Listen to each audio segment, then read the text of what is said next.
Now on News 6, reopening Stardust Racers roller coaster tomorrow. Universal says the ride is safe, but the family of the man who died is outraged. Their reaction in moments.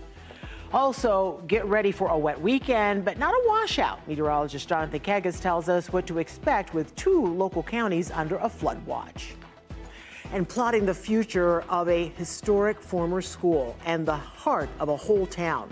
How Eatonville came together tonight, days after a contentious vote changed the fate of the Hungerford property.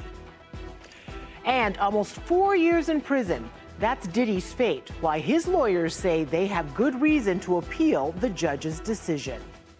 But we start now at 10 tonight with word Epic Universe guests will once again be able to ride Stardust Racers sometime tomorrow. I'm Ginger Gadsden. Thank you for joining us. Matt has the night off.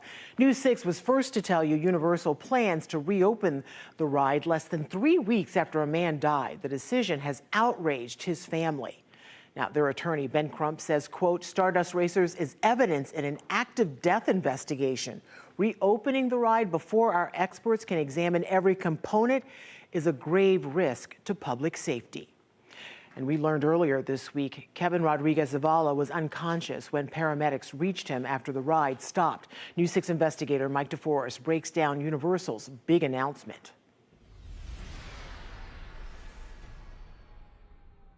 Universal Orlando President Karen Irwin sent this letter to employees saying that the Stardust Racers roller coaster will be reopening on Saturday. In this letter, Irwin expresses sympathy and condolences to the family of Kevin Rodriguez Zavala.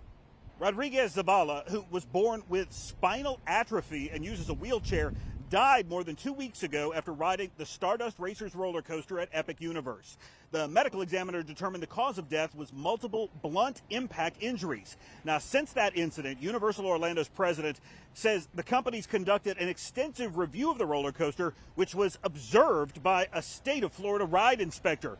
Irwin says the ride's manufacturer and an independent third-party roller coaster engineering expert also conducted their own on-site testing. In her letter to employees, Irwin said, quote, our comprehensive technical and operational review confirmed the ride systems functioned properly throughout the boarding process, the duration of the ride, and upon the ride vehicle's return to the station, and our team members followed procedures throughout. To further assist guests in determining whether they can or cannot ride an attraction, we are updating operational procedures and attraction signage to reinforce existing ride warnings and physical eligibility requirements at Stardust Racers and other rides. In her letter, Irwin says safety is the top priority here at Universal Orlando. Mike DeForest, News 6. Now, the family's attorney is not the only one blasting Universal's decision to reopen the ride. The parents of Kevin Rodriguez Zavala released this statement to News 6. It says, quote, by rushing to reopen this ride as if nothing happened, Universal is showing great disregard for Kevin's life, our family's pain, and the safety of every rider who steps onto that coaster. We are horrified that Universal would put the ride back into operation so quickly. Rodriguez Zavala's family and their attorney have called a news conference for Monday at noon. We will be there and we'll stream it live on clickorlando.com. That's also where you can read the full statement from Universal and the family.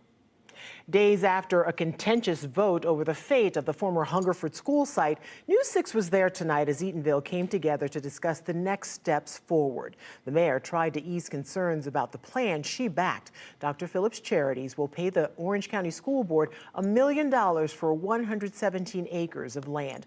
Hungerford was a spiritual center of the historic black town since the late 1800s. It is also close to the physical heart of Eatonville, less than half a mile from Town Hall. Your Orange County community correspondent Troy Campbell was inside the meeting tonight looking at the big picture.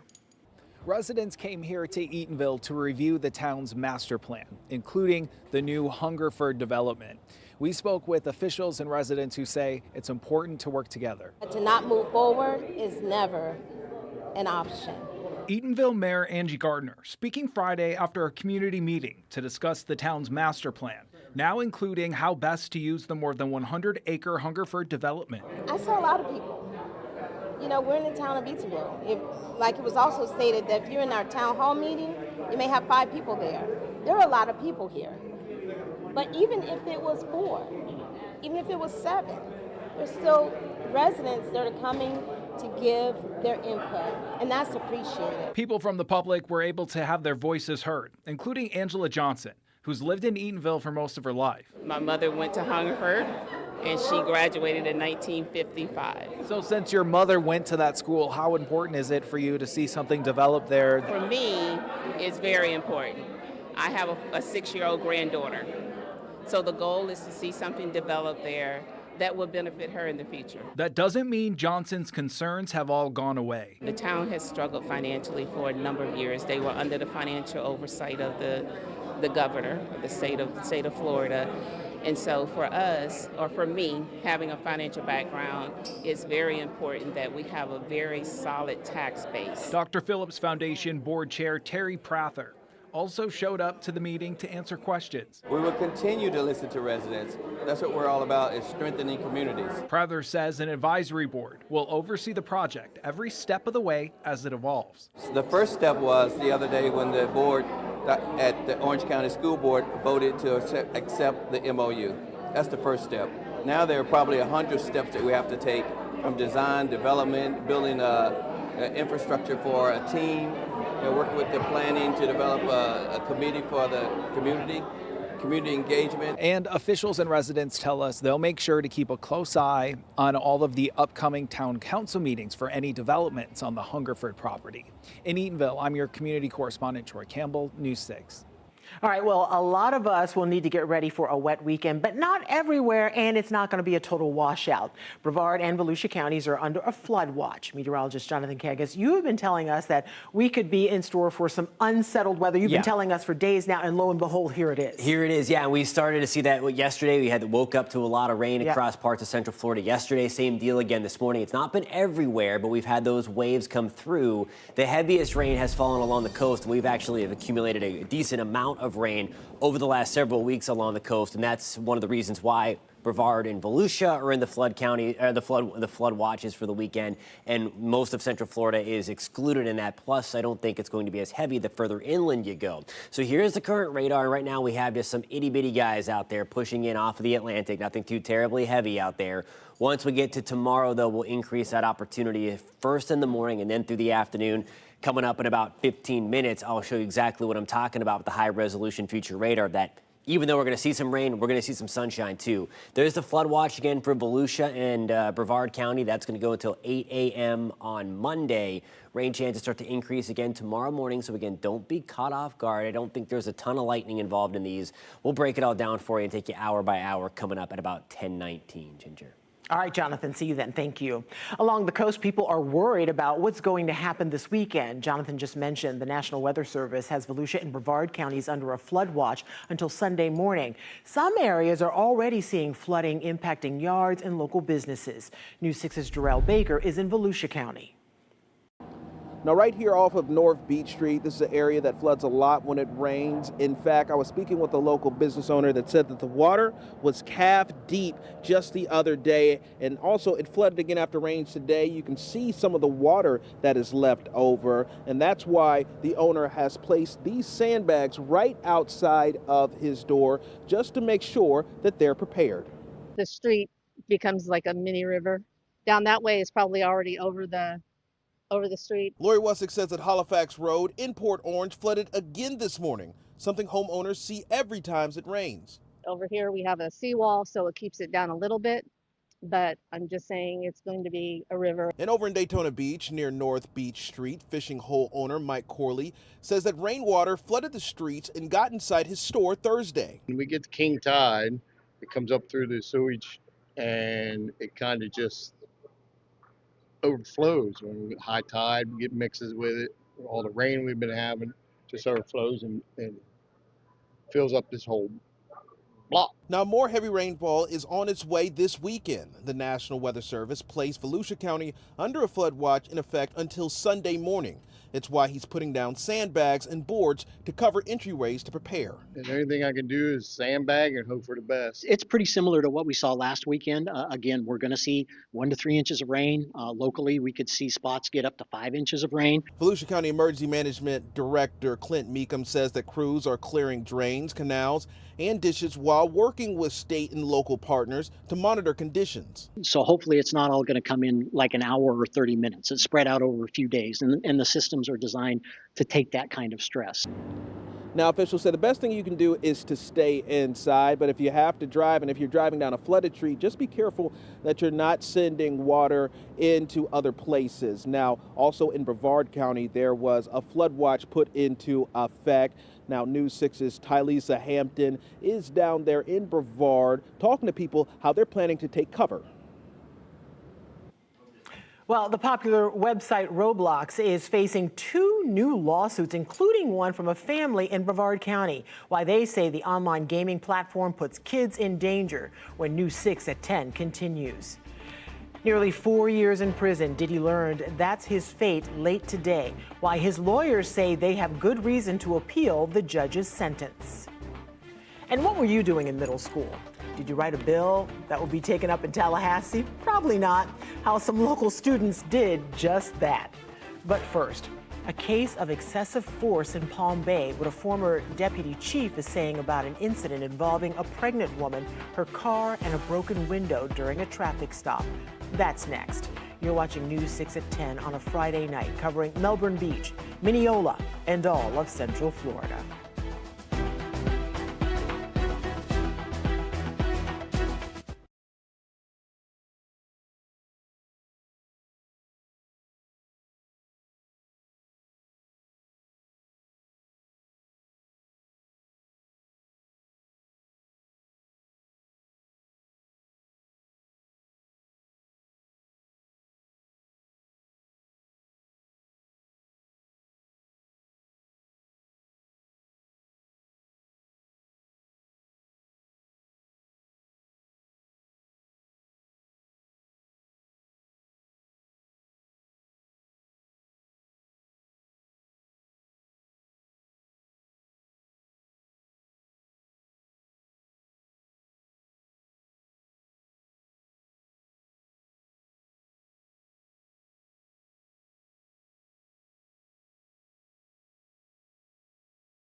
An officer breaks a car window, then hits a pregnant woman who drove away during a traffic stop. This happened in Brevard County, and now a former deputy chief calls that incident excessive force. Tonight, your Palm Bay community correspondent James Barbero discovered this officer has faced questions about excessive force before.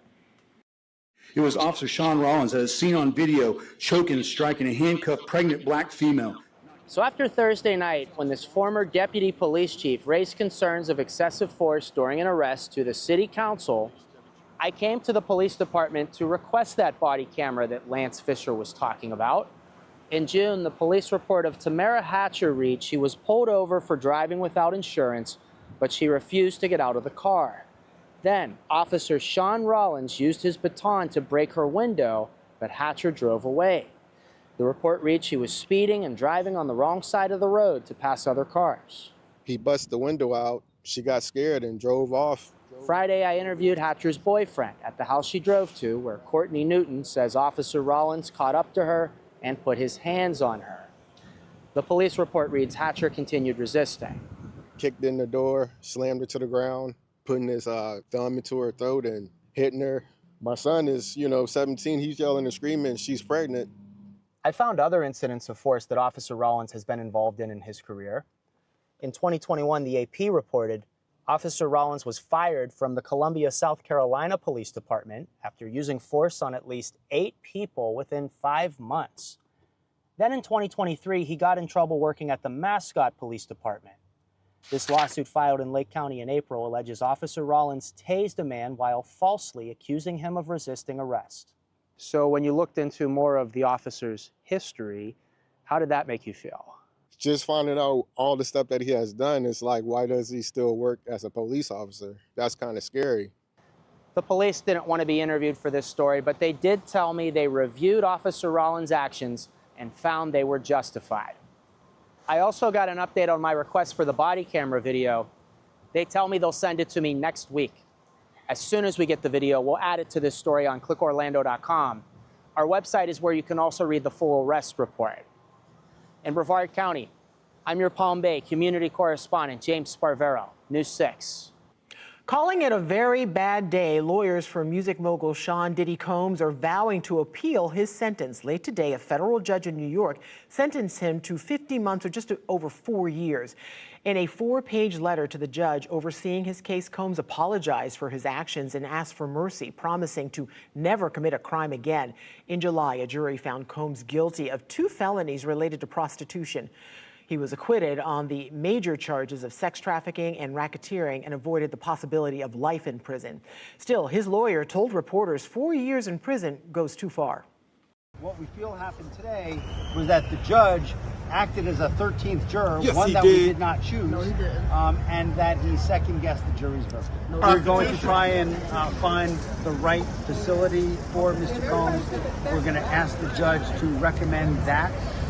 We are very serious about pursuing an appeal, so we have a number of things all going on. The popular online gaming website Roblox is facing 2 new lawsuits, including one from a family in Brevard County. The family claims their daughter was groomed, then sexually exploited by a predator posing as a child online. The suit is being filed by a Philadelphia-based law firm who is also representing an Illinois family who says their daughter was lured away from home and sexually battered. Both suits accuse the website of enabling environments where children can be targeted. Roblox has not commented on the new lawsuits, but has said in the past it puts substantial resources into preventing inappropriate behavior.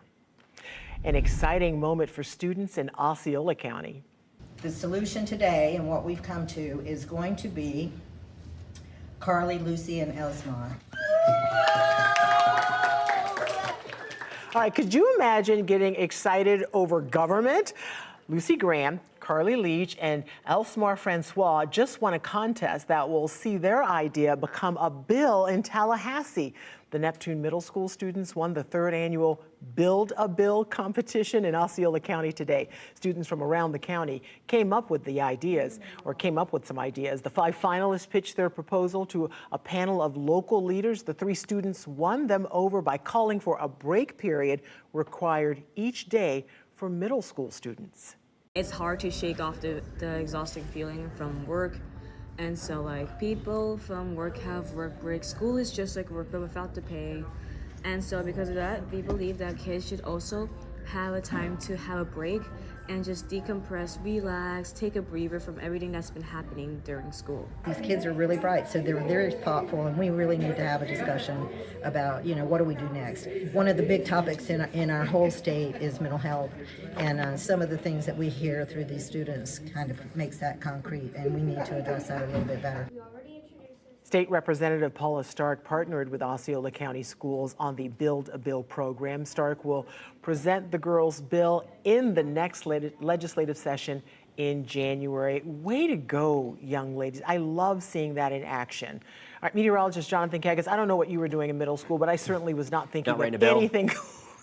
No, not that. No. For sure. Congratulations to That's those awesome. kids. Yeah, if they are our future, I feel pretty good about that. We're looking good. Exactly. And we're looking ahead to the weekend, Yeah. too, Jonathan. Yeah, and I don't think it's a total loss. We're talking about an unsettled pattern for sure that's going to continue to send downpours through. I always like to say we have to do a little dodge, and we're playing dodgeball with the downpours as we go forward over the next couple of days. And this is exactly what I'm talking about. I think we are going to see the radar a little more on the beefier side tomorrow. These are just some itty-bitty guys pushing onshore with that breeze out of the east. But nonetheless, we are going to watch some downpours slide through. This is the latest high-resolution future radar. And again, anything that does develop tomorrow, if you have outdoor plans, download the free News 6 Weather app. It's going to alert you when there's a downpour within 10 miles of you. You can tap on that alert. You can pull up the radar and find out exactly where it is and if you need to hightail it inside for a little bit. This is not going to be an all-day rain. Here we go at 11 o'clock tonight. And again, a few of these downpours continue to push onshore, 6, 7 o'clock on your Saturday morning. You see a couple of them out there still, just like how we've started the last couple of mornings. This is pretty much going to be a carbon copy going into tomorrow. You see the little flare up again as we get into the deeper side of the afternoon. That was 4 to 5 o'clock, and then more scattered downpours. Again, there's also a bunch of breaks across Central Florida. Breaks in the clouds, breaks in the action of the rainfall. So again, this is not going to last all day. We're in the flood watch because we've had some heavier rain over the past couple of days in parts of Volusia and Brevard County, and it's been soggy there for the last couple of weeks when you take it back further. On the tropical front, one of two areas that are highlighted in the tropics, one of them is close to home. It's nothing to write home about. All it would do is help to enhance rainfall chances to the early stages of next work week. Right here is the little kink in the wind field. You see the breeze, the blue arrows coming out of the south and east, kind of kinking back down, that little swirl right there closer to Nassau. That's what the Hurricane Center has highlighted. There's no thunderstorm activity around it right now, so it's just a naked little swirl hanging off the southeast corner of Florida. It might fire some storms with it, and if it does, it could swing back towards the Florida Peninsula. It could also just lift straight up to the north. Regardless, development chances on that super low, and it's not going to be anything to write home about. Here's a live look outside downtown Orlando with our Light Orlando Delivering Hope Skycam. Air temperatures back to the mid-70s. The breeze out of the north-northeast at about 5 to 10 miles an hour. Now tomorrow, rain chances up to 60%, mainly along the coast. Again, even though those rain chances are elevated, 60% does not mean it's going to rain 60% of the day or 60% of the area. That's your chance. If you step outside, you have a 6 in 10 chance to see some raindrops tomorrow. And that's what we'll keep it as tomorrow. We're at 85 in the Villages, 83 in Palm Coast. Over the next 7 days, rain chances are at 60%. Through Monday, we'll back those off a little bit as we get towards the middle stages of next work week, Ginger. Jonathan, thank you. We'll talk about beauty in bloom. There's an explosion of flowers on Lake Jessup. Next at 10, we take you out to the floodplain where a short-lived bloom is back like clockwork. How it's providing crucial information for wildlife experts.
few things can beat a day out on an airboat. Right up here on the right-hand side, I don't know which way y'all came in from, but you might have noticed there's a huge patch of sunflowers in bloom right up here on the right. But especially when you can see views like this. Isn't it beautiful?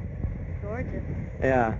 There's just hundreds, if not thousands, of acres of them in bloom this time of year. My tour guide for the day is Graham Williams. So we're going to get further up into the floodplain where it's slightly shallower and it opens up into an expansive floodplain marsh. He's talking about something unique to Central Florida, the annual bloom of the swamp sunflower. It's always right around October 1st. You know, they're incredibly synchronized. Right around the 1st of October, they all bloom at once. And you've got about a 2 or 3 week window when they're all blooming, and then they'll set seed and senesce and die, and they're gone again until next year. So it's only a short period of time that it's like this. Williams is a land manager with the St. Johns River Water Management District, so he's out on these waters on a regular basis. But he'll tell you this. I love coming out here. This is my favorite time of year on Lake Jessup for sure. Is the time of year he looks forward to most. So my viewers can see how beautiful it is out here, but they can't smell it. Mm-hmm. It smells, you could smell them. Right. Yeah, there's quite a fragrance, and the breeze is bringing it right to us right now too. Sort of sweet fragrance that is in the air, just like overwhelming right now. The plants thrive in the shallow water that makes up much of the floodplain around the lake and river system. This waterway is more than beautiful vistas and bright sunflowers. It provides an important role in Central Florida. Absolutely, yeah. The St. Johns River Basin in general has an expansive floodplain, but especially around Lake Jessup, there's a lot of very low-lying areas around the lake, so that provides natural floodplain storage, after big major flood events, and protect, downstream areas from flooding. And to give those lucky enough a postcard view to remember. In Seminole County, Paul Giorgio, News 6.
All right, thank you so much for joining us. You can find all of tonight's stories plus breaking news on News 6 Plus. It's free to download on your smart TV or streaming device. We will see you back here on TV at 11.